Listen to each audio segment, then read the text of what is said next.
Hello, I'm Bill Young, one of your co-moderators, and I'm a member of the UU meeting of South Berkshire in Great Barrington, Massachusetts.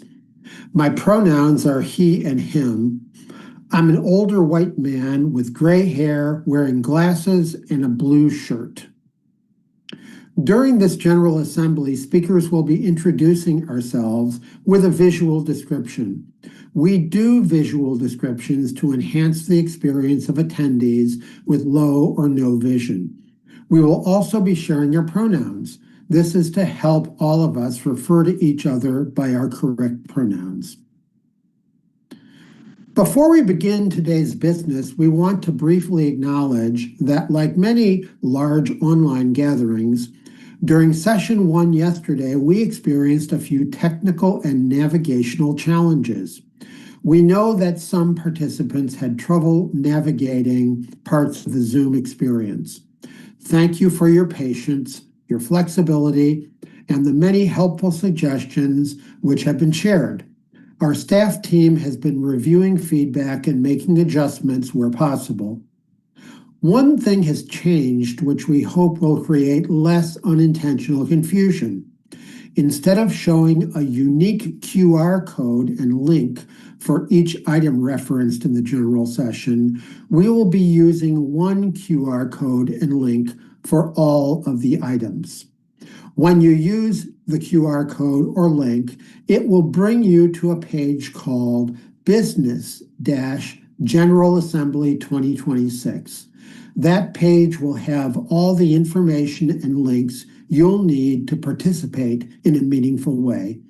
You may need to scroll down to find what you're looking for, but this information will now be in one place. One other thing we've received feedback on is the fact that yesterday's in-gathering service was not viewable by business-only attendees. We sincerely apologize for that. We didn't understand that it wouldn't be available to all via the live stream. We will make sure this doesn't happen in the future, and we'll add to the uua.org pages so that it can be viewed by all. It will be available at some point today. We're grateful to everyone who has helped identify ways to improve the experience, and we appreciate your partnership as we continue our work together. We will be spending a good chunk of the time online together today. Please remember to move your bodies, take good care of yourselves, and to reach out to the care teams if you'd like some additional support. I now call to order the second general session of the 65th Assembly of the Unitarian Universalist Association.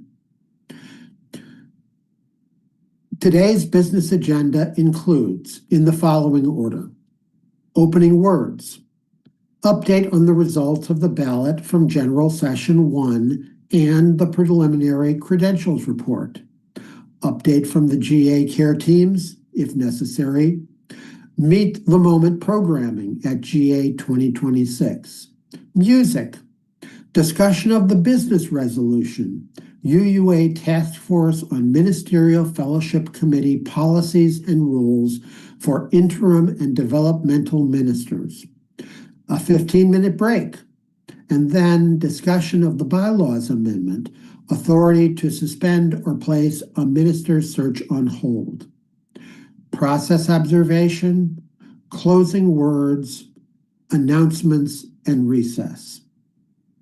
Also, an important reminder: if you haven't yet voted for your candidates in the election, you have until today at 4 p.m. Eastern, 3 p.m. Central, 2 p.m. Mountain, 1 p.m. Pacific, 12 p.m. Alaska, 10 a.m. Hawaii to do so. And now, here's Trustee Barbara DeLeo with opening words. I am beyond pleased to offer the opening words for our second business meeting of what I call Let's Try Something New in 2026. I'm so excited. 6 years ago, when I joined the UUA Board of Trustees, I could not have visioned what we are doing this week. a General Assembly with shorter business days and a longer learning together weekend. Today, I'm inviting you to join us with a sense of adventure, with an openness to imagination and change, and with love and compassion. Meaning, you choose to see how this new format could work well for folks, those who work two jobs, are parents or caregivers, or who find travel challenging or scary, and maybe even those who are not really into business and bylaws. You fill in the blanks. Might this adventure have bumps in the road? Probably. If we hit a bump, I encourage you to put on your, oh well, stuff happens, generous magic smile.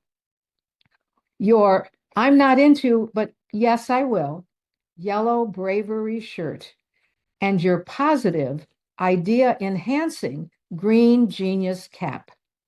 My name is Barbara DeLeo, she, her. I'm an elder with brown skin and silvery hair who's shortly to conclude 6 amazing years serving as a UUA trustee and shepherd to the bylaws renewal team. I'm an active member of First Unitarian Church of Rochester, New York, sibling to First Universalist and to UU Canandaigua, all located in the Finger Lakes region of Western New York.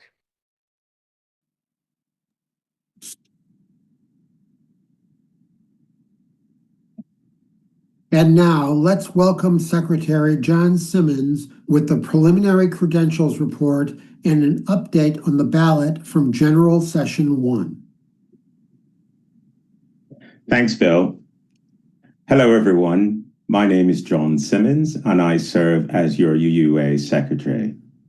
I'm a member of the Murray Unitarian Universalist Church in Attleboro, Massachusetts, and I use he, him pronouns. I'm a Black man with gray hair on the sides. I'm wearing eyeglasses and a green-colored shirt. I have 2 pieces of information to share today.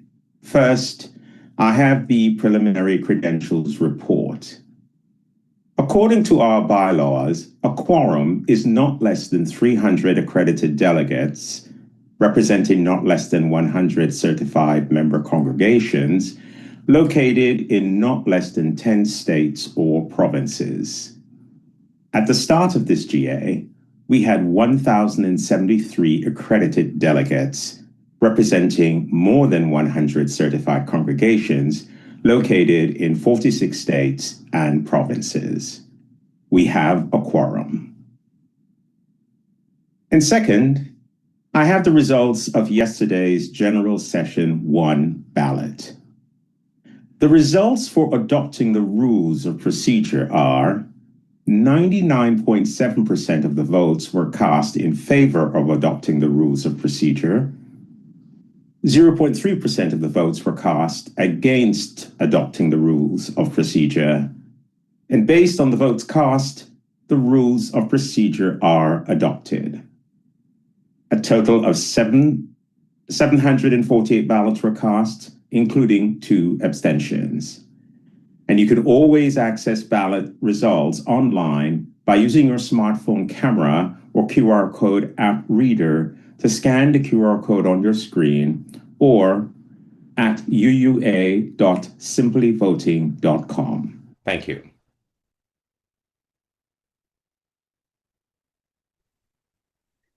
Good morning. I'm the Reverend Kimberly Quinn Johnson, one of your co-moderators. I have brown skin, black and white hair. I am wearing a sage dress, and I use she, her pronouns. I'm also a minister of the UU congregation of the South Fork on the eastern end of Long Island. On Long Island, we are considering the many ways that we can meet the moment. Let's watch a short video on what we can expect with our Meet the Moment programming during the later portion of General Assembly at the end of the week.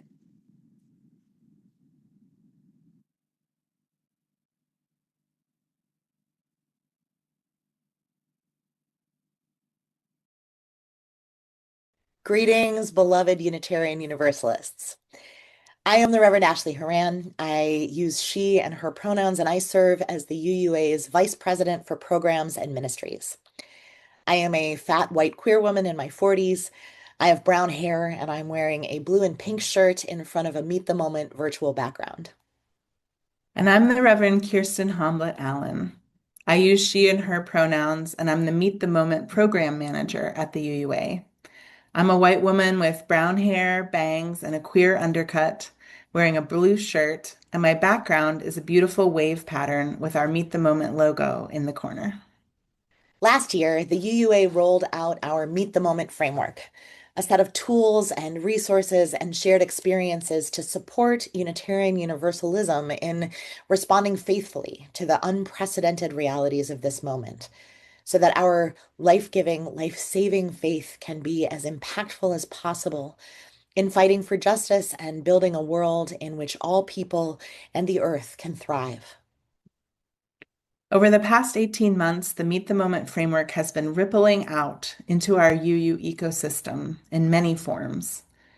We've invited you to dive into data with us as we explored the results of the 2024 and 2025 congregational certification data.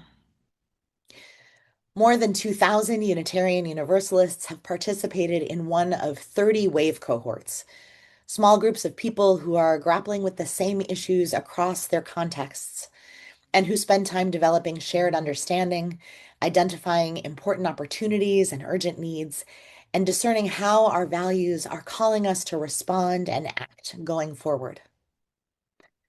Many congregations have used our Meet the Moment facilitation templates to lead gatherings among their members or with their communities, engaging in rigorous conversation and process to make faithful decisions about key areas of shared work. Meet the Moment is rooted in a belief that Unitarian Universalism is a living tradition, one that must continually evolve and adapt while holding fast to the values and the spirit that have always been at the center of our faith. Meet the Moment invites us to do the work of intentionally evolving and adapting together, knowing that collectively we have the wisdom and skill and courage to be the people and the faith that this moment needs us to be. Meet the Moment will be at the heart of our General Assembly programming on Saturday, June 20th. Whether you're participating from home, tuning in with friends and colleagues at one of our satellite sites or community gatherings, or joining us live at the studio site in Louisville, we will spend the day using the Meet the Moment framework to have rich, rigorous conversations about the present and the future of Unitarian Universalism. First, following a wonderful Saturday morning worship, we'll all gather for a shared opening from Louisville, broadcast live into all of our GA locations to ground us in the realities of this moment for Unitarian Universalism. You'll hear analysis from a variety of UU leaders about what is happening religiously, politically, and socially right now, and how it is impacting and impacted by our faith. In the afternoon, you'll have the opportunity to choose a breakout for a live wave cohort experience. These GA wave cohorts will focus on some of the most pressing issues for our faith today, ranging from innovation in Unitarian Universalism, to faithful staffing practices, to fat liberation, to multi-generational worship, and more. Wherever you'll be, you can participate in one of the 9 virtual wave cohorts that will be happening online. You can find full descriptions and connection information in the Whova app. If you'll be with us at the GA studio site in Louisville, you're invited to join any of those virtual wave cohorts or one of the 2 in-person wave cohorts that are happening in Louisville. And if you'll be at one of our satellite sites or community gathering sites, check with your host to hear about site-specific live wave cohorts happening on the ground. Finally, we'll end the day with some synthesis of our learnings, and we'll preview some of the next phase of Meet the Moment resources, which focus on courageous strategy, which will be released later in July. Beloveds, we hold the heart of our Unitarian Universalist faith collectively. And in times such as these, we need each other deeply as we figure out how to navigate the paths ahead. Join us for these meaningful, generative, embodied experiences next Saturday as we explore what it looks like to meet this moment faithfully together. We'll see you there.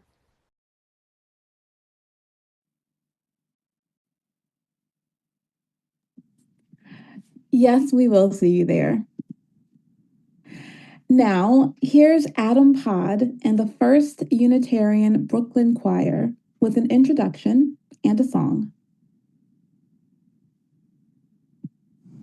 Hello, General Assembly. My name is Adam Pod. I'm here at First Unitarian Brooklyn with the choir. Say hi, choir. Hi. We're going to do some singing. Hope you'll join us and have a great GA.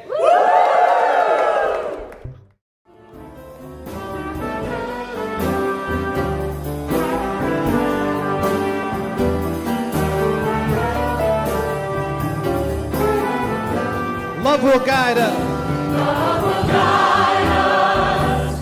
Peace and stride us. Hope inside us. We'll lead the way on the road from free to giving. Love will guide us through the hard night. If you cannot.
We are now turning to the proposed business resolution, UUA Task Force on Ministerial Fellowship Committee Policies and Rules for Interim and Developmental Ministers. Delegates have had an opportunity to engage this proposal during the mini-assembly on May 28th and through a discussion on the discuss.uua.org platform. We are grateful for the thoughtful reflection and engagement that has already happened to prepare the Assembly for this conversation. And now, it's your turn. As outlined in the rules of procedure, first, we'll begin with an introduction of the proposal. That will be followed by delegate discussion under the established speaking process. Voting on this item will take place by electronic ballot following the close of this business session. As always, we invite delegates to enter this conversation in a spirit of careful discernment, respectful listening, and thoughtful participation as we take up this democratic work together. I'm pleased to hand things over to UUA board member John Newhall, who will guide us through our discussion of this business resolution. John? Hello, I'm John Newhall, Vice Moderator and Trustee on your UUA Board of Trustees. I'm from Salem, Massachusetts, and currently serve as Director of Religious Exploration at the First Parish in Needham, and as the shared intern minister at First Church in Boston and Sanctuary Boston. I'm a young adult in my 20s with short hair and blue circle-rimmed glasses.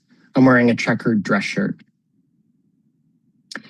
As always, we invite delegates to enter this conversation in a spirit of careful discernment, respectful listening, and thoughtful participation as we take up this democratic work together.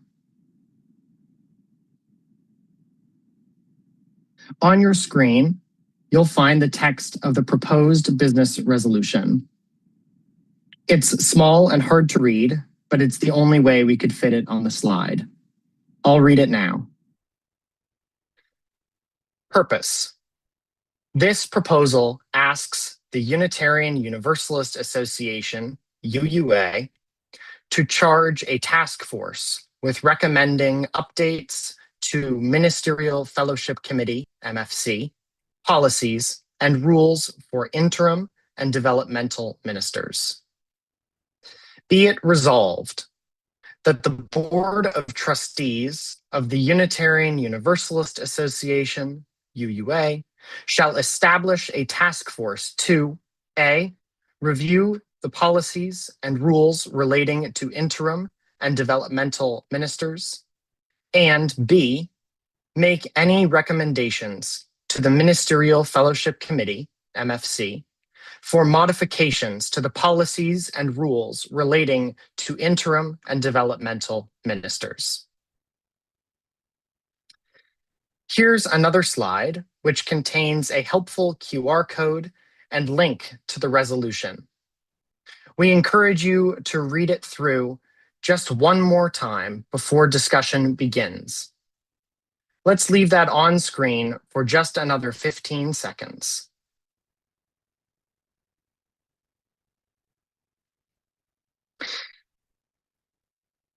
Before we pause to get in line to speak, I will read an explanation of this business resolution for those who might need additional information. Here's a brief explanation of the proposed business resolution submitted by First Parish in Brewster, Massachusetts. This resolution would ask the UUA to establish a task force to review policies and rules relating to interim and developmental ministers and to make recommendations for possible changes. Interim and developmental ministers serve congregations in specialized, time-limited roles. The resolution's sponsors believe a focused review of the policies affecting these ministries is needed. If adopted, the resolution would not itself change any policies or rules. Instead, it would create a process for studying these issues and making recommendations for future consideration. Delegates are being asked whether the UUA should undertake this additional review through a dedicated task force. We will now pause for 3 minutes while people get in line to speak. During this time, please chat with your neighbor online about the proposed business resolution.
the discussion time for 35 minutes.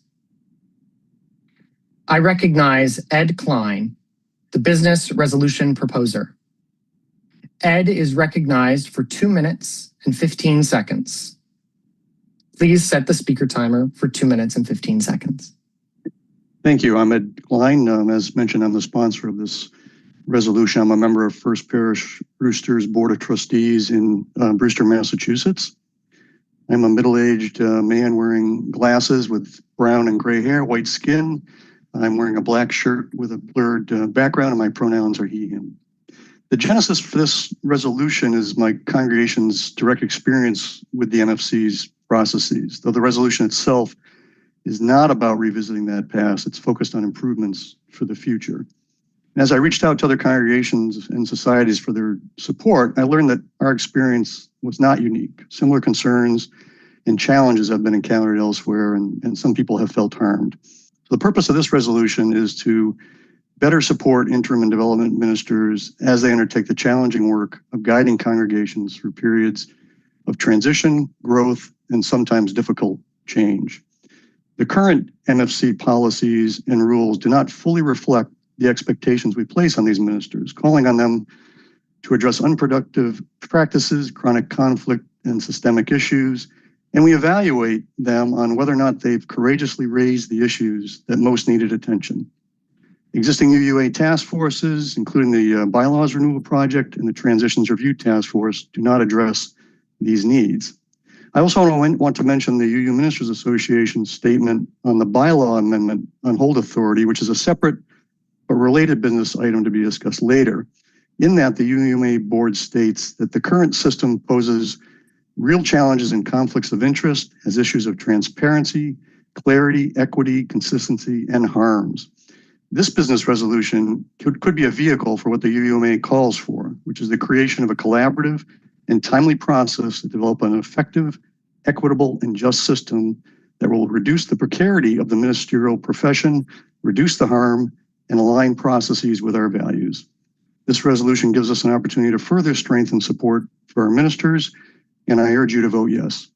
Thank you to the delegates and the UUA for time to speak today. Thank you. I now recognize Amy Pemberton from the Con queue. Please set the speaker timer for 2 minutes and 15 seconds. Thank you. Hello, my name is Amy Pemberton, and I'm a delegate from the Unitarian Universalist Church of Lexington, Kentucky. My pronouns are she, her. I'm a short, heavy, very light-skinned white woman in my 50s. I have long blonde hair pulled in back into a ponytail. I wear glasses with blue frames. I'm wearing a turquoise t-shirt and a chalice necklace. I am voting against this resolution because I cannot, in good conscience, ask the MFC and trustees to spend time and resources on a review that tinkers around the edges of our fellowshipping and settlement processes when what is really needed is a comprehensive regeneration of the whole process. Our process versus for fellowshipping and settling ministers are expensive, burdensome, and too often traumatic. It overburdens our seminarians, our staff, and our volunteers. And in light of the congregational minister shortage, shortened ministerial tenures, and increases in troubled ministries, can it really be said to be worth it? I recognize the proposer's justice concerns around suspending and disciplining, and access to search. But according to the memo from the UUA staff, these suspensions affect about but if you're concerned about that, consider this. Between 20 and 24, if you're concerned about access to search and discipline, consider that between 20 and 23, 24% of our candidates appearing before the MSC were continued in candidacy with the requirement of a return visit, meaning they had no access to the settlement system until they reappeared. The MSC is currently meeting 3 times a year, so even assuming they continued candidacy could resolve the issues and be heard at the next meeting, that's an automatic 4-month suspension with no search and no option to appeal, even if the requirements are unreasonable or unclear. If our concern is about justice or fairness to our ministers or anybody else, or to mean anything, they need to include the most vulnerable people in this process. For this reason, I would ask my delegates to Thank you very much. I will now recognize Reverend Jay Brooks from the Pro queue. Please set the speaker timer for 2 minutes and 15 seconds. I'm Reverend Jay Brooks. I'm an accredited interim minister, currently serving our congregation in Churchville, Maryland. I am a white woman with brown hair. I wear brown glasses, and I'm wearing a blue shirt with a blue and yellow scarf. I support this resolution, and this is the business resolution we're discussing here, not the amendment. I think there has been some confusion about that. The business resolution proposes a task force to look into how the hold process applies to interim and developmental ministers. I support this because as an experienced and trained intentional interim minister, I have had a great deal of learning over the years about why we have interim ministry, the ways it benefits our congregations and the future settled minister, and the very many differences between interim or developmental ministry and settled ministry. One of the important things about the difference is that it's recognized that there is a period of disequilibrium whenever a minister leaves and a new minister arrives. During that period, there can be a productive disequilibrium during which real and significant change can occur.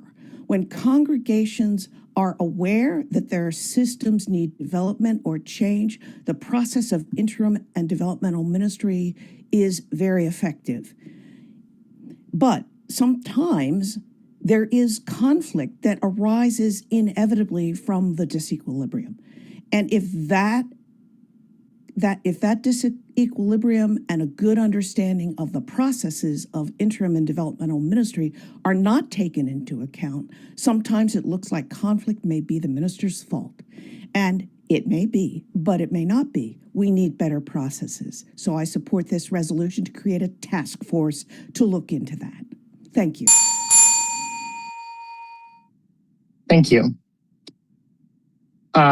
Before we move on to the next speaker, I just want to remind voters that this is different than the bylaw amendment. Thank you to the last speaker who also pointed that out.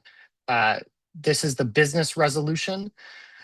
I believe there's a screen in Zoom. I can't see the broadcast, but in Zoom there is a slide that has the purpose and the resolved text of the business resolution. You can also access the full text on both discuss.uua.org as well as in the delegate platform. I now recognize Krista Taves from the Con line. Please set the speaker timer for 2 minutes and 15 seconds. Hi, I'm Krista Taves. I'm minister at Elliott Unitarian Universalist Chapel. I am a middle-aged white woman with short blonde hair, wearing coral-colored glasses and a black short-sleeve shirt with a chalice necklace. I'm very concerned about this business resolution because there's an underlying assumption that I think is questionable, which is that the review process, the review team in the MFC would not consider the realities of developmental and interim ministry when considering whether a minister has committed misconduct. I question that assumption. I do agree that there needs to be questions about transparency and how the process happens, both with the review team and the MFC, but I don't think this is the way to do it. Thank you. Thank you. I now recognize Gail Webb from the Pro line. Please set the speaker timer for 2 minutes and 15 seconds. Okay. Thank you very much. My name is Gail Webb, and I'm completing a 3-year term on the First Parish Brewster UU's Board of Trustees that included a year as president from 2024 to 2025. I am a lifelong Unitarian Universalist. You will recognize me as having short brown hair, wearing glasses, and light skin. The response from my congregation in Brewster, having experienced the disappointment in the MFC process and lack of support from our regional congregational life representative this past year, was that our members are looking for the UUA to align its work with interim and developmental ministers with our UU values and more rigorous due process procedures. Interim and developmental ministers who take their roles seriously and who genuinely work to resolve organizational issues and problems in order to support a congregation's long-term health do so at risk to themselves, since change can be threatening to established practices and norms.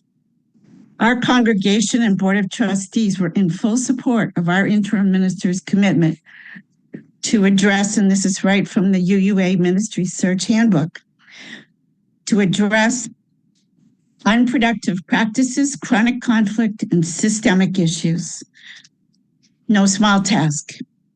Indeed, our interim minister's efforts from 2023 to 2025 were undermined by several individuals that ultimately led to the MFC review process, despite an end of ministry review by our board that clearly documented that the expectations in the ministry search handbook and, most importantly, the minister's contract with our church were achieved in outstanding fashion. Our 300-member congregation voted to support an effort to reach out to the UUA to implore its leaders to sponsor a full review of the MFC policies and procedures.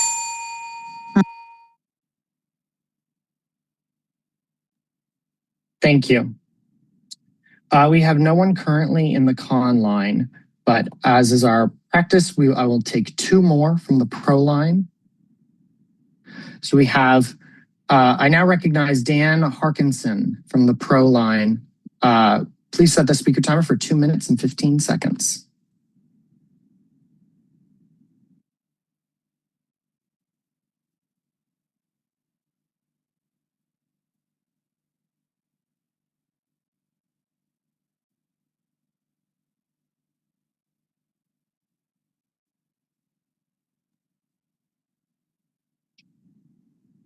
Do we have Dan Harkinson?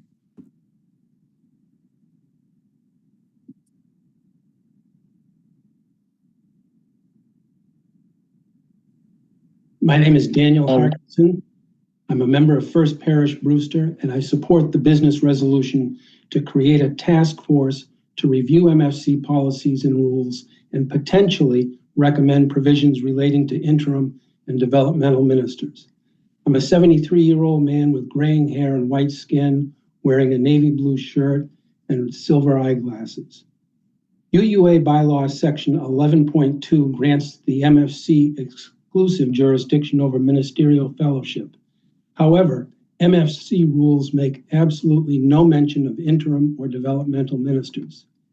It is self-evident that during their service to congregations, interim and developmental ministers frequently encounter, quote, areas of neglect and or unproductive patterns that need attention, close quote, to use the UUA Ministry Search Handbook language. In fact, during their time with a congregation, interim and developmental ministers are expected, if not required, to identify and professionally address such areas and patterns. I submit that in doing that work, there is a fair likelihood that they will ruffle feathers, annoy, and even anger some congregants. Simply put, as a consequence of accepting appointment as an interim or developmental minister is to make oneself a target for criticism, whether it's fair or not. While all ministers likely experience criticism, I submit that the likelihood and extent of criticism is greater for interim and developmental ministers, sometimes putting their fellowship at risk. Ministerial fellowship is essential to any person seeking to serve as a UUA minister. Given the highly charged situations we ask interim and developmental ministers to take on, I believe we owe it to them to at least review MFC policies and rules and see if provisions explicitly applying to that type of ministry are warranted. I encourage you to vote yes on this resolution. Thank you. Thank you. I now recognize Carly Heckel from the con line. Please set the speaker timer for 2 minutes and 15 seconds. Hi, thank you. My name is Carly Huckle. I use she, her pronouns. I am a white woman in her 20s with short brown curly hair wearing a gray t-shirt. So I am speaking against this resolution because, first of all, the current rules and policies of the MFC make no reference to interim and developmental ministers, so it is unclear what this resolution would be reviewing. And second, that it seems that it would take scarce volunteer labor from other projects that may be more important, such as the Widening the Pathway project to expand pathways to ministry. And I think that there is a need for some review of the review team process. However, I don't think that this resolution is an effective way of making that review happen. Thank you. Thank you. Again, there is no one in the con queue. So if you'd like to be in the con queue, please add your name into the chat with the word con. I now recognize Jim Hild from the Pro line. Please set the speaker timer for 2 minutes and 15 seconds.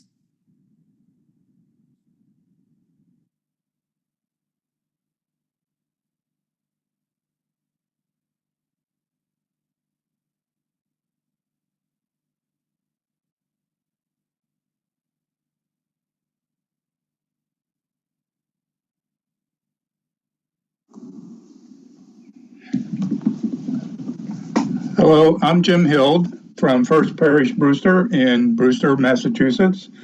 I am a he, him pronoun and a delegate from First Parish Brewster. And I'm 84 years old with white hair, white skin, wearing multicolored glasses and a black, dark, short sleeve shirt. Okay. I assume you're hearing me. I'm getting messages that I'm not. But, yeah, we hear you. Okay, good. I have been a UU for over 30 years and a member of First Parish Brewster for the last 11 years. And in that period, I've spent 5 years on the Board of Trustees and president during that period of time. First off, I agree with Ed Klein's description of why we need to establish a task force. I support the business resolution to establish this task force to review minister fellowship committees, policies, and rules for interim and developmental ministers. A minister can be told that they are on hold for being under investigations for misconduct just prior to entering the ministerial search system, thereby eliminating them from a year of employment because of the allegations haven't been proven yet. An independent task force is needed to review existing rules and procedures, including a proper implementation of those procedures. The work of interim and developmental ministers is critical in helping congregations heal and improve from their congregational health processes. Placing a minister on hold without establishing them as guilty of a misconduct allegation is helping no one. Please vote yes on this resolution. Thank you. Thank you. There's still being no one in the con line. I recognize Paula Lieb from the Pro line. Please set the speaker timer for 2 minutes and 15 seconds. I'm Paula Lieb, President-elect of the Board of First Parish Brewster, UU. I am an older white woman with light hair, wearing glasses and a blue shirt, and I use she, her pronouns. I speak in support of the business resolution to establish the task force, and in fact would support expanding its scope to all types of ministries, as well as the review team process. From my time in Brewster, where we had firsthand experience with the MFC process as it applies to interims, the need for a task force is clear. The UUA expects interims to help a congregation address systemic issues in preparation for a successful next ministry, a period of purposeful disequilibrium.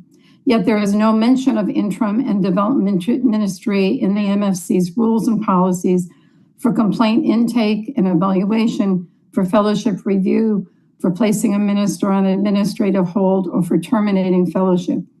At the May 2026 GA mini-assembly, a participating minister shared that there is a recent rise in the number of interim ministers on hold, meaning it is likely that a complaint against them is being investigated. I would not be surprised if this is true. To be effective, an interim needs to hit the ground running to help the board address thorny issues, risking upending the status quo and having a complaint filed against them. The alternative is to act timidly so as not to risk a complaint, the risk being greater than in the past, since the MFC complaint investigations no longer include a second independent review of a complaint investigation. This is a hard dynamic for an interim minister to navigate, and we have heard of several congregations experiencing one or the other of these situations. An efficient starting point could be to interview the boards of congregations whose interim developmental ministers have been placed on hold. Such conversations can reveal problem areas so that proactive changes in rules and policies can be made to ensure that these ministers feel supported in doing the challenging transitional work expected of them by the UUA and the congregations they serve. Thank you. My queue is not updated yet, but I do have word that there is a con. So if possible, I recognize Joetta Prost from the con line. Please set the speaker timer for 2 minutes and 15 seconds. There we go. Great. Hi, can you see me and hear me? I can't see myself, so. I can hear you, and okay, your great, video will pop up in a moment. Thank you. Joetta Prost, I'm a delegate from St. John's Unitarian Universalist Church in Cincinnati, Ohio, and a long-term UU. I served previously on the Ministerial Fellowship Committee. I want to highlight that several speakers from Brewster have confused the two different topics, and that has made probably for confusion among delegates. And so I want to highlight again that there are two things. They are not about the same topic. I'm voting no on both of those, but it's very frustrating whenever people speak about the wrong topic. So I just wanted to say that. I can't see the timer, but that's the main thing I wanted to highlight, and to say that as a former member of the MFC, I don't believe this is the way to work on policies. Thank you. Thank you. And yes, the resolution pertains to reviewing policies. The bylaw review is more focused on placing people on holds. Thank you to the speakers who've helped highlight that. I now recognize Reverend Dr. Madeline Campbell from the Pro line. Please set the speaker timer for 2 minutes and 15 seconds. This is our last speaker in either line so far. Good afternoon. I'm the Reverend Dr. Madeline Campbell. I'm currently serving as the interim minister of First Parish in Framingham, Massachusetts, and I am an accredited interim minister. I'm speaking also as someone who has just recently completed a 6-year term on the Commission on Appraisal, the commission that was established in the 1930s to study things that happen within Unitarian Universalism and to make recommendations. Study is always a good thing. I support this resolution because it calls for us to study to look to see how we can make things better. As an accredited interim minister and somebody who has worked with now 8 congregations in transition, I can tell you that examining things is how we continually improve. I've served some very healthy, wonderful, lovely congregations, and I will tell you, even within those congregations, there's always room to make something at least a little bit better. How is that not the same with our Unitarian Universalist Association? I fully support this resolution, and I hope that the results will be that we find some good things that come from it and make our association at least a little bit better. Thank you. Thank you. There being no one else in the pro or con queues, this concludes our discussion of the business resolution. It will be on today's ballot and require a 2/3 affirmative vote to pass. Thank you.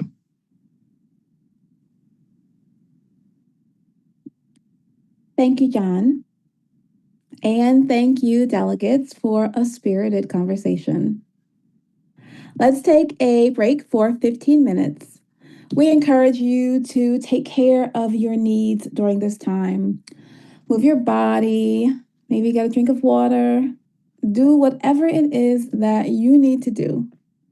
When we return in 15 minutes, we'll be discussing the proposed bylaw amendment.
Welcome back, everyone.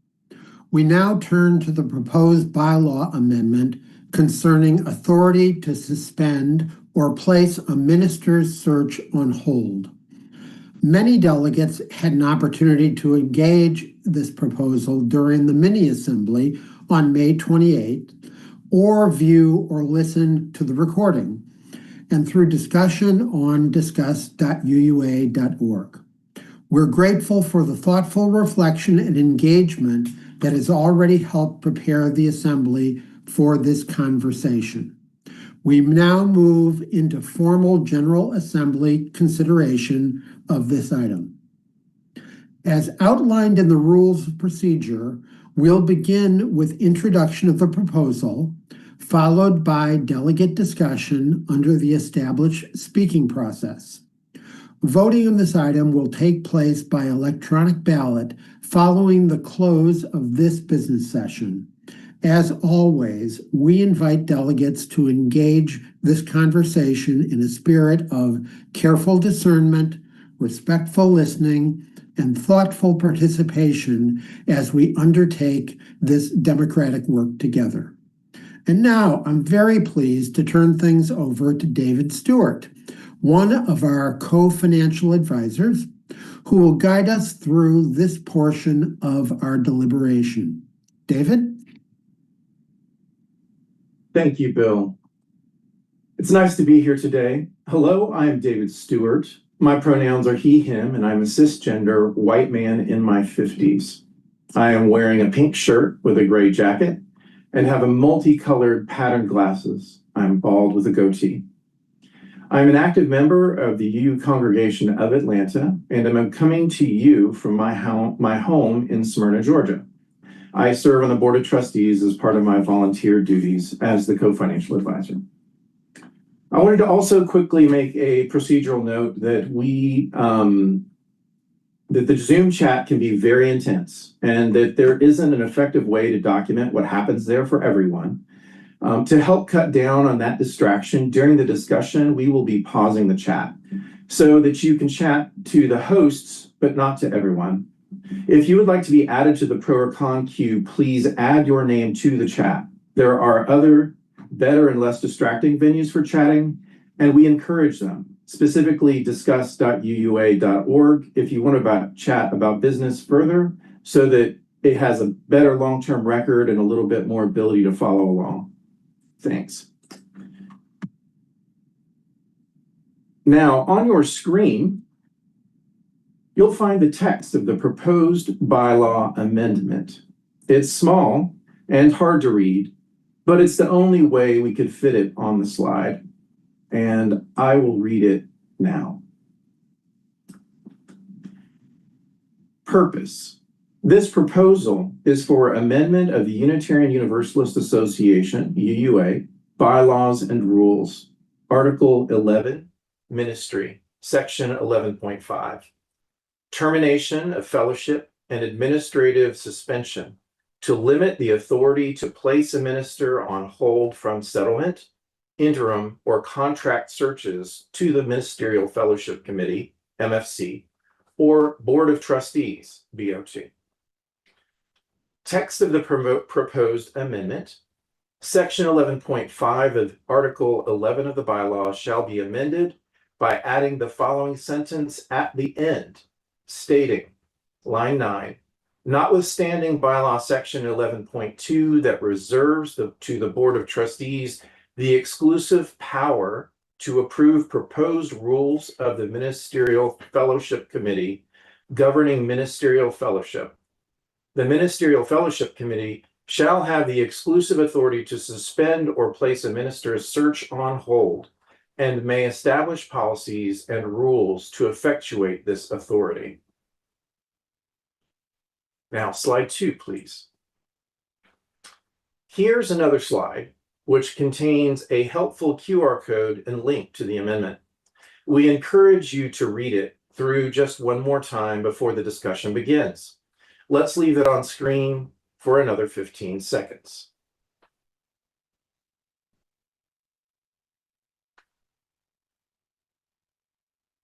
Before we pause to get in line to speak, I will read an explanation of this bylaw amendment for those who might need additional information. Here is a brief explanation of the proposed bylaw amendment submitted by First Parish, Brewster, Massachusetts. Delegates may notice that this proposed bylaw amendment and the business resolution address related aspects of ministerial search and fellowship processes. However, they would have different effects and are being considered separately. The UA operates a search and settlement system that helps match congregations and ministers. In some situations, concerns may arise about a minister's readiness to enter the search process. Under current practice, UA staff may place a temporary hold on a minister's participation in search while those concerns are reviewed. This proposed amendment to the UA bylaws would change who has authority to make those decisions. Specifically, it would remove that authority from UA staff and reserve it to the Ministerial Fellowship Committee, or MFC, a volunteer body responsible for decisions related to ministerial fellowship. The question before the delegates is whether authority for placing a minister on hold from search should remain shared under the current system or be limited to the MFC through a change to the bylaws. We will now pause for 3 minutes while people get in line to speak. During this time, please feel free to chat with your neighbor online about the proposed bylaw amendment.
I recognize Ed Klein, the bylaws amendment proposer.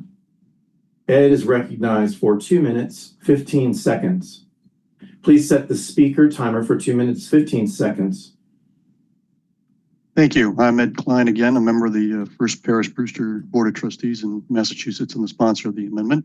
I'm a middle-aged man wearing glasses with brown and gray hair and white skin, and my pronouns are he, him. I'm wearing a black shirt with a blurred background. Like the earlier business resolution, this amendment grew out of my congregation's experience with the MFC's processes. As I spoke with other congregations and societies, I learned about this as well, that our experience was not unique and similar concerns have arisen elsewhere and people felt harmed by the process. I listened carefully to concerns raised at the mini assembly back in May and on this discussion board for GA about the current authority exercised by congregational life staff. Much of that discussion is focused on the review team process, which can result in a minister being placed on hold from search through processes initiated at the end of their ministry rather than through proactive support during the ministry. Being placed on hold from search can have profound consequences. The UUA's ministerial search system is one of the core rights of ministerial fellowship. The UUA bylaws state, the Ministerial Fellowship Committee shall have exclusive jurisdiction over ministerial fellowship except as otherwise provided in these bylaws. The bylaws do not include provision to delegate authority to UUA staff. This amendment clarifies that. This amendment would also aim to ensure that being placed on hold from search is not a routine consequence of a staff review process, but instead, while not asking for an MFC fellowship review, the decision would be made by the body entrusted in our bylaws to oversee the rights of fellowship, which is the MFC.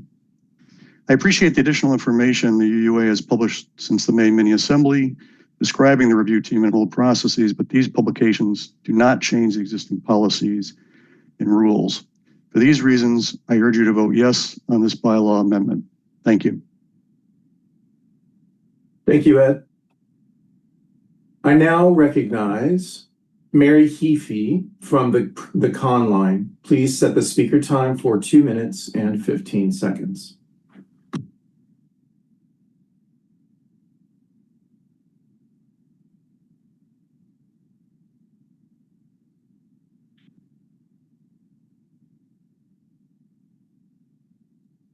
It looks like Mary may be unable to unmute. Okay, why don't we go on? We'll come back to Mary if that's possible. And let's call Robin Tanner from the con line, please.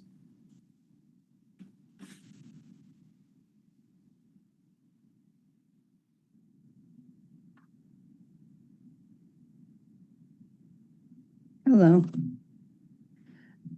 I'm Reverend Dr. Robin Tanner. My pronouns are she, her. I am a minister at Beacon Congregation in Summit, New Jersey, and president of the Unitarian Universalist Ministers Association. I'm a 40-something white queer woman wearing blue glasses. The removal of the ability for fellowshipped ministers to practice ministry on either a temporary or permanent basis is a significant act impacting our clergy, congregations, and denomination. The current system giving the power for temporary holds to a review team composed of UUA staff contains conflicts of interest and issues of transparency, clarity, equity, consistency, and timely resolution. Many holds cause significant economic impact as some of our colleagues have lost a year or more of work. The current bylaw proposal, which moves the responsibilities for the hold process to the MFC, will not remedy the current problems nor address the theological questions that are before us as a faith. We do not support this bylaw change because given the substantial workload already borne by the MFC as a volunteer committee, it is likely to further slow the process. We acknowledge the challenges of and harms caused by the present system. We do believe a reshifting, including bylaw amendments, will be necessary to solve this problem, and we are already at work on this. Congregations, as well as religious professionals, along with UUA, our seminaries, and the MFC, all have a responsibility in reducing the precarity of our ministerial profession and ensuring a robust network of care and development, particularly in cases where mistakes, not misconduct, have occurred. Please oppose this bylaw change and join us in advocating for a thorough, timely process in which all stakeholders, including the UUMA, can participate in solving the problems, reducing the harm, and aligning our processes with our theologies and values. Thank you. Thank you. Next, we have Mary Heafy. I'm sorry, no, we need to go to the pro line. And I recognize Joe Von Roo. Please add 2 minutes and 15 seconds to the speaker.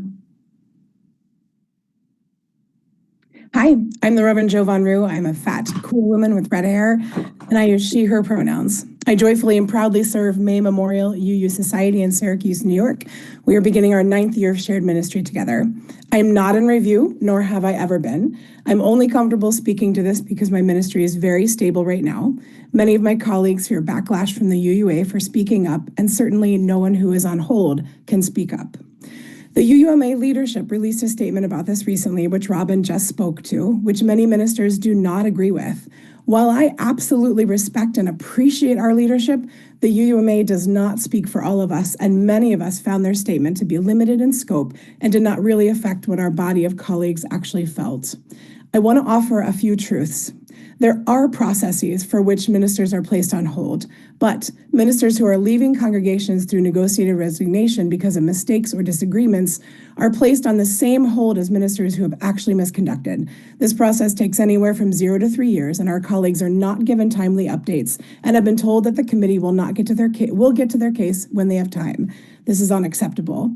Ministers on hold are not allowed to work in ministry even when they have done nothing wrong. The UUA exists only to support member congregations, not ministers. We cannot unionize, and we have no protections through the UUMA. We are sitting ducks to this process, and we need more fair processes for which our livelihoods are suspended, and it simply takes a few disgruntled congregants to trigger a process like this, as it is currently outlined. Thank you. Thank you, Reverend Joe. We now have Mary Heafy in the con line. She might need a little assist from our technical folks to unmute, please. So next, Mary Heafy, please give her 2 minutes and 15 seconds. I am now unmuted. My name is Mary Heafy. My pronouns are she and her. I'm a light-skinned elder female with silvery hair and an invisible disability. I'm wearing a multicolored dress and, as always, my flaming chalice necklace. I'm a proud member of the Keene, New Hampshire UU Church. I serve on our Board of Trustees, and I am the incoming chair of the Bylaws Renewal Team. I speak today in opposition to the proposed bylaws amendment. While the proposed amendment raises concerns worthy of discernment, amending the bylaw through this vote is not the most effective way to address the concerns. The bylaws are, at their best, a governance document and not a policy and procedure manual. Our current bylaws are complex and, quite frankly, often confusing. At times, something on page A is contradicted 30 pages later on page B, and they've morphed far beyond governance focus and at times have been revised to address very specific concerns or situations that would be better managed through policies and procedures. The work of your bylaws renewal team is to review each bylaw with a systematic approach that will result in bylaws focusing on governance while more appropriately placing other parts of the current bylaws into policies and procedures. This will result in clearly written, governance-focused bylaws with separate policies and procedures that allow the association to be more agile and responsive, able to adapt to meet the moment without the burden of a long bylaws revision process. If you're called to do the work of bylaws, look for a survey at the end of GA. We'd love to hear from you.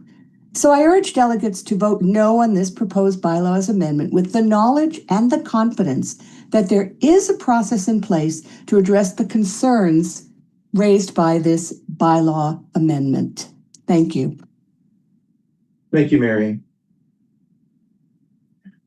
I now recognize, I believe it's Dan Harkinson, In any event, please set the speaker time for the pro discussion, 2 minutes and 15 seconds. I believe Dan Harkinson. Thank you. I am Dan Harkinson, a member of First Parish Brewster. I'm a 73-year-old man with graying hair, white skin, wearing a navy blue shirt and silver-rimmed eyeglasses. I support this proposed bylaw amendment. The proposed amendment simply clarifies that only the MFC has authority to suspend or place a minister's search on hold. Presently, staff of the Ministries in Faith Development or Congregational Life Committees may place a minister on hold as part of a referral to the UUA review team. While being placed on hold does not technically constitute a loss of fellowship, the consequences, as is well known, are significant and severe. A minister on hold cannot serve in a called or contracted ministry, cannot participate in searches or accept most congregational contacts, and can only guest preach once every 3 months, subject to case-by-case approval. The hold effectively deprives the minister of the vocation to which they have previously dedicated their time, treasure, and life. I respect the work of the MFD and CL committees and their staffs. For me, however, the question we should ask ourselves is, how would we like to be treated if we were the ones being considered? Would we want to accept the conclusion of a committee staff member, or would we prefer to have our situations addressed by the body charged with oversight of ministerial fellowship? Please vote yes for this amendment. Thank you. Thank you, Dan. I now recognize Reverend Stephen Carmody from the con line. Please set the speaker time for 2 minutes and 15 seconds.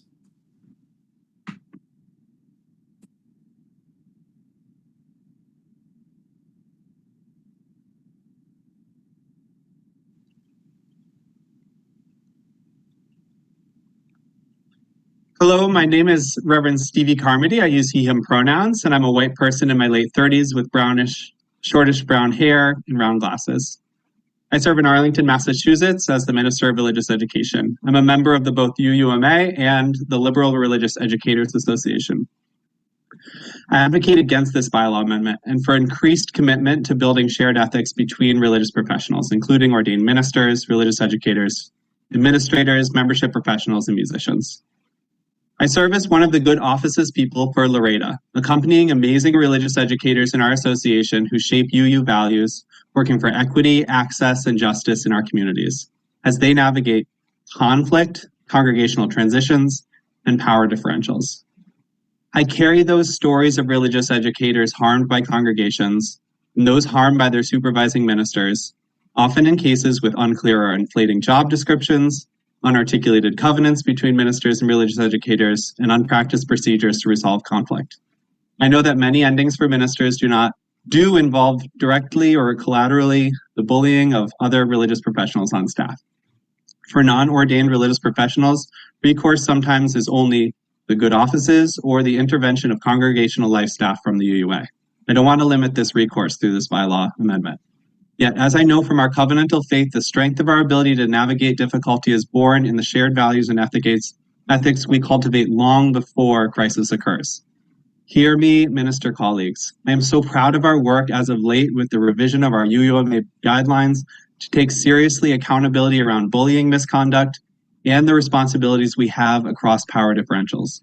I urge us, just as we're advocating for fairness in the process for ourselves, that we turn our advocacy also to our non-ordained colleagues. I believe this begins with returning to the work of shared ethics among religious professionals so we may center covenant, health, and accountability as we together serve our wider association. May the General Assembly vote down this bylaw amendment and work to build shared covenant and accountability for all religious professionals and for our congregations too. Thank you. Thank you, Reverend Stephen. I appreciate it. I now recognize from the pro line, Gail Webb. Please set the speaker time for 2 minutes and 15 seconds. Okay, so hello again. I'm Gail Webb, and I am completing my 3-year term on the Board of Trustees for the First Parish Brewster UU Church in Massachusetts. I just recently served as president of the church. The Ministerial Fellowship Committee determines when a candidate for UUA ministry receives fellowship status. UUA bylaws assign the committee with the authority as well as the authority to review and to revoke a minister's ability to serve the denomination. The authority to grant and withhold this status is very consequential and therefore an important consideration in the life of UUA ministers and often congregations themselves. First Parish Brewster UU recently experienced devastating consequences of a ministerial review of its interim minister, and we believe that this amendment would cause the process to adhere more to the norms of due process in a democratic system. It is questionable that a part-time review committee, as the MFC is, can possibly do the due diligence that's required in a matter that is so deep and consequential to our association. This proposed amendment seeks to make clear and unambiguous that the MFC may not delegate authority to congregational life staff to put a minister on hold. Regional congregational life staff are tasked with assisting their assigned congregations and their ministers with support and facilitating effective communication. The long-term health of the church and maintaining a trusting relationship with the UUA and its congregational life representatives depends on a dispassionate and objective fact-finding process that respects the existing polity of the church. Thank you. I appreciate your commentary. Next, I now recognize the Reverend Adam Robersmith in the con line. Please set the speaker time for 2 minutes and 15 seconds. I'm the Reverend Dr. Adam Robersmith. I use he, they pronouns, and I'm a frequently white perceived multiracial person in a blue shirt with curly hair, glasses, and piercings in my ears and my septum. I serve the Universalist Church of West Hartford, Connecticut, and on the UU Board of Trustees. And as a delegate and a representative of the UUA Board of Trustees, I am speaking in opposition to this proposed amendment. The board recognizes that this proposal arises from concerns about fairness, accountability, and the appropriate exercise of authority. These concerns are important and they deserve careful consideration. As one of the board's liaisons to the Ministerial Fellowship Committee, I appreciate the intent behind this proposal and the concerns that have prompted it. And as someone who experienced a hold after a negotiated resignation based on disagreement early in my career, I know that a hold can be challenging personally and professionally.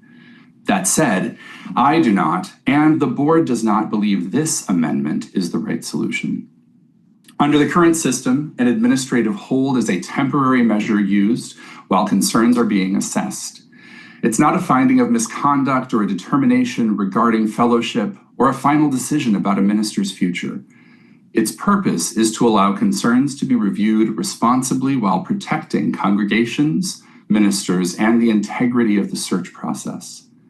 The board is concerned that completely removing this delegated authority from staff and reserving it exclusively to the Ministerial Fellowshipping Committee or the Board of Trustees would make it more difficult to respond promptly when concerns arise or assessment is needed.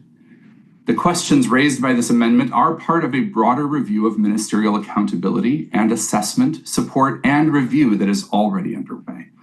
The concerns reflected in this proposal are part of the work that is already happening. The board believes it's better to continue that review thoughtfully. And so for these reasons, the board cannot support this amendment and encourages delegates to vote no. Thank you, Reverend Dr. Adam. I now call from the pro line, Jim Hild. Please give him 2 minutes and 15 seconds. Yes, hello again. I'm Jim Hild, and my pronouns are he and him. I'm a delegate from First Parish Brewster, and I I'm 84 with white hair, white skin, and I'm wearing multicolored glasses and a dark short sleeve shirt. I, again, agree with what Ed Klein had said earlier, and whoops, I lost it. What Ed Klein had said earlier, there is confusion around the who has the right to hold a minister under the problem of a conflict, or excuse me, a grievance, and it is essential that there be a clear path established in terms of who has that authority. And right now, what we are proposing is that the ministerial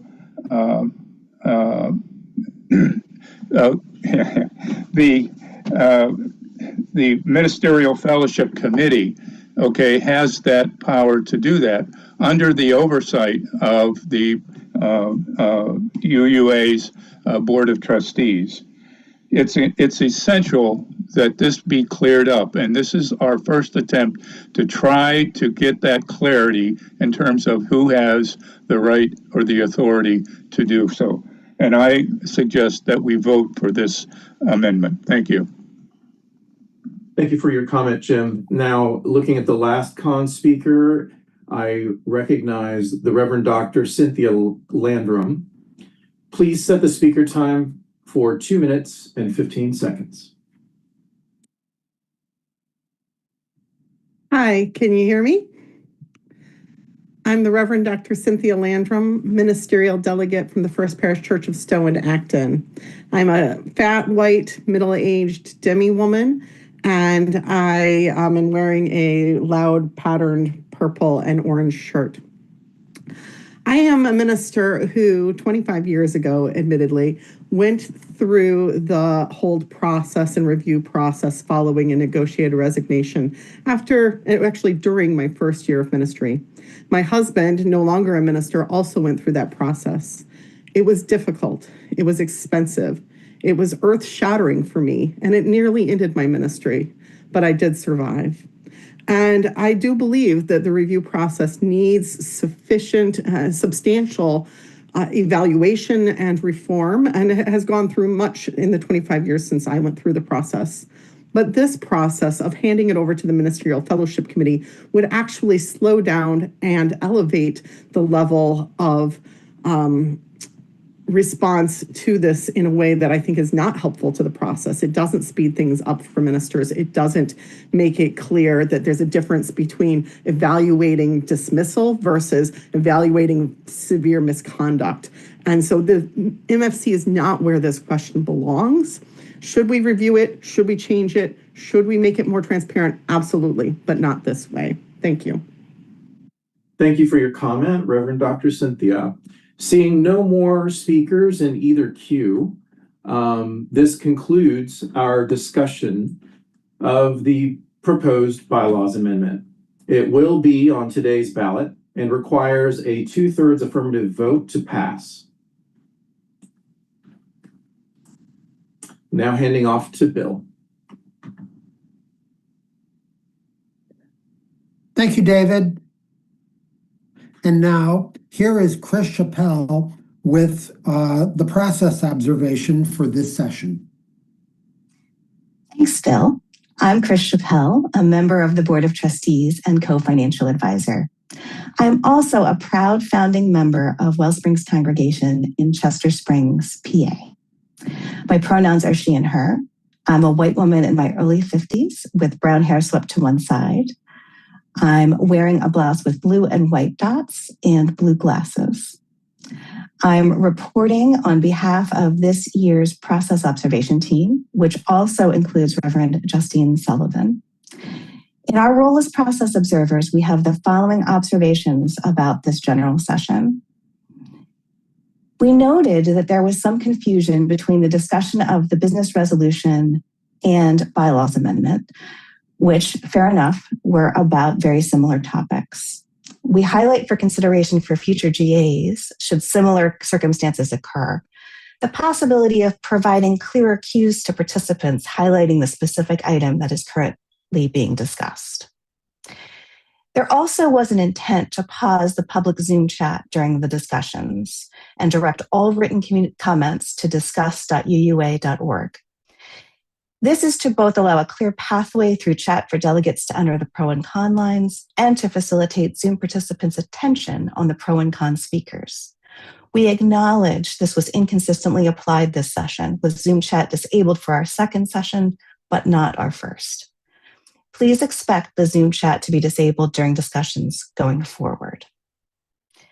Considering those constructive observations, we would also like to highlight that overall, the discussion flowed well, consistent with our established procedures, a balance of pro and con speakers, and within the timeframes allotted for discussion, and that we noted no significant deviations from our covenanted agreements throughout the discussion of both items today.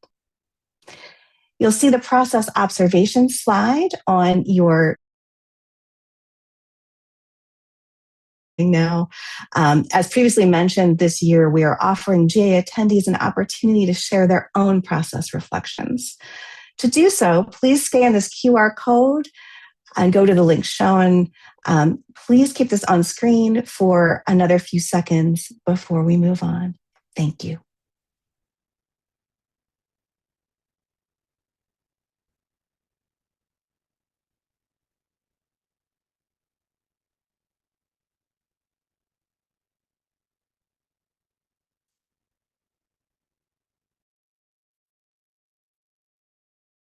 I am the Reverend Vanessa Southern. I am on the Board of Trustees, and I am the Senior Minister of the First Unitarian Universalist Society of San Francisco. I use she, her pronouns, and I am deep in my 50s. I'm tall with blue-green eyes and red hair, and I am wearing a light blue blouse with white and brown flowers. As we leave this session, may we take with us the good exhaustion and satisfaction of what it means to be searching hearts and fierce minds, questioning what has become normal. When we risk the untangling of what is good from what is accepted, we take up the calling of what it means to be appropriately maladjusted to norms that are unworthy of our faith.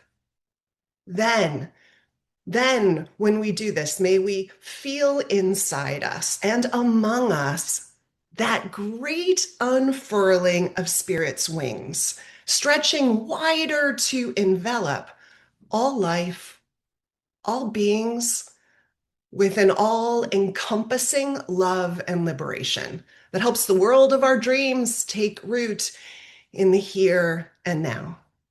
So go in peace with good fatigue and great joy, you good and faithful servants of our faith. Amen.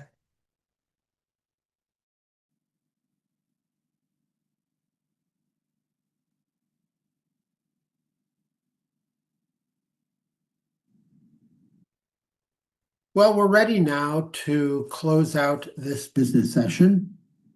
And the ballot for General Session 2 will be available on the delegate platform, and it include the business resolution, the bylaw amendment, and the election ballot. The ballot will be available until 4 p.m. Eastern, 3 p.m. Central, 2 p.m. Mountain, 1 p.m. Pacific, 12 p.m. Alaska, 10 a.m. Hawaii time. Once voting is complete, we'll validate the results, post them on the delegate platform, and announce them at the beginning of General Session 3. Depending on the results, the election ballot may take longer if an audit of the ballot is needed. Thank you for the care you're bringing to these conversations and decisions. There being no further business to come before us, and in accordance with the schedule set forth in your program books, I declare that this second general session of General Assembly 2026 shall remain in recess until 5 p.m. Eastern, 4 p.m. Central, 3 p.m. Mountain, 2 p.m. Pacific, 1 p.m. Alaska, and 11 a.m. Hawaii time today. Thank you and see you soon.